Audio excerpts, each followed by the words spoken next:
नहीं, पहली चीज तो देखिए, लॉजिक चाहिए।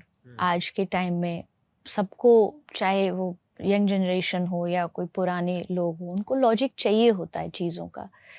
लेकिन मैं एक चीज़ मानती हूँ कि स्पिरिचुअलिटी जो है ना, ये प्रूफ से ज़्यादा एक्सपीरियंस बेस्ड है। यहाँ प्रूफ भी कभी कभी गलत हो जाते हैं, एक्सपीरियंस ज़्यादा चलता है। क्योंकि हर चीज़ कभी कभी ऐसी होती है ना, वो प्रूफ के लिए नहीं होती। लाइक अब आप तर्क करने लग जाओ कि मैंने हवा को नहीं देखा, मैं कैसे मानूं, प्रूफ करिए।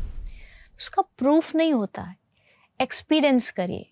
आज के टाइम में मैं खुद कहती हूँ, जैसे आपने कहा, मैं खुद बोलती हूँ कि आज के लोगों को वाई चाहिए होता है, लेकिन ये भी समझना बहुत ज़रूरी है, कुछ चीज़ें एक्सपीरियंस बेस्ड होती हैं।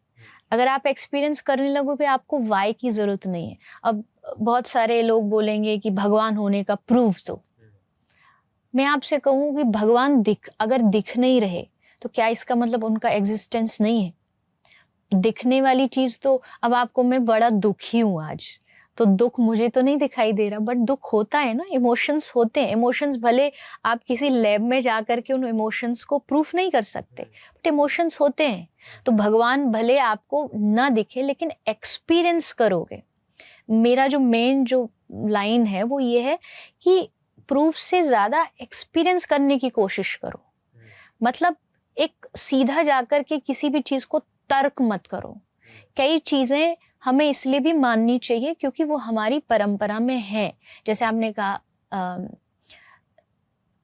16 जो राउंड्स होते हैं हमारे परंपरा में माने जाते हैं कि आपको 16 माला जाप करनी है। 108 बीज होते हैं एक माला में। अब हम 108 बीज होते हैं। तो अब क्या है, अब ये जो चीज है ना, इस पे तर्क नहीं करना चाहिए। वो क्यों नहीं करना चाहिए? अब 109 क्यों नहीं है? हमने कभी अपनी क्लास में, जब हमको टीचर पढ़ा रहा था कि ABCD, तो हमने कभी उनसे ये जाकर के बोला कि नहीं, D नहीं, D से पहले F आना चाहिए? नहीं, उन्होंने कहा, उनके एक्सपीरियंस से हमने मान लिया।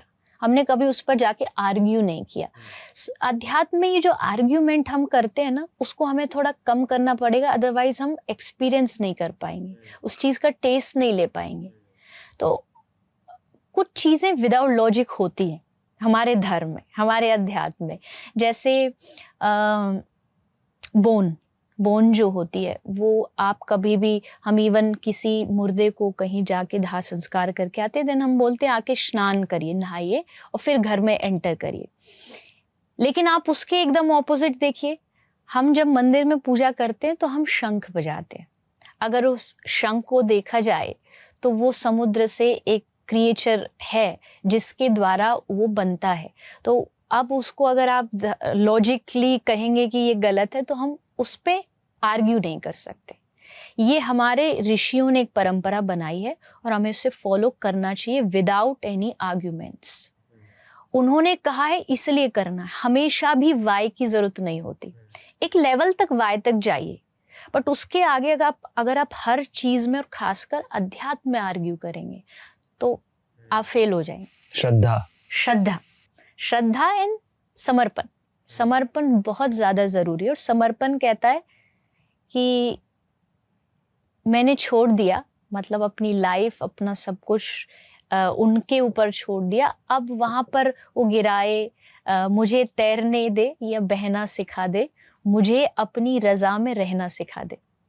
मतलब भगवान से ये मांगना चाहिए कि सुख दुख खत्म करो, ये नहीं, जो तेरी मर्जी हो मुझे वैसा बना दे, मुझे वैसे ही रहना, मैं शिकायत करना खत्म कर दूं।